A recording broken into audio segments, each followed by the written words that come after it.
আগামী 22শে মার্চ থেকে আইপিএল এর 17তম সিজন চালু হতে চলেছে। সমস্ত সিএসকে ও ধোনি ভক্তরা চাইবে গত 5বারের মতন এবারও সিএসকে এবং মহেন্দ্র সিং ধোনির হাতে ট্রফিটা উঠুক। যেহেতু মহেন্দ্র সিং ধোনি সম্ভবত এটাই শেষ সিজন হতে চলেছে, তেমনটাই কয়েকটি মিডিয়া সূত্রে জানা যাচ্ছে। ধোনির সাথে সিএসকে সম্পর্ক দীর্ঘদিনের, তাই ধোনি চাইবে তার উত্তরসূরিকে তৈরি করে রেখে যেতে তার অভিজ্ঞতা ও দক্ষতার মাধ্যমে। ধোনির উত্তরসূরি হিসাবে উঠে আসছে 27 বছর বয়সী প্রতিভাবান ব্যাটসম্যান ঋতুরাজ গাইকোয়াড়ের নাম। সিএসকের সাথে গাইকোয়াড়ের যাত্রাপথ শুরু হয়েছিল 2020 সাল থেকে। গত মরশুমে গাইকোয়াড়ের 16 ম্যাচে 42.14 গড়ে 590 রান সংগ্রহ করেছিল। এর সঙ্গে 4টি হাফ সেঞ্চুরিও ছিল।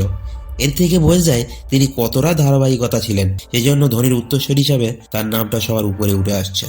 এছাড়া গাইকোয়াড়ের নেতৃত্বে 2023 এশিয়ান গেমসে সোনার পদক জিতেছে।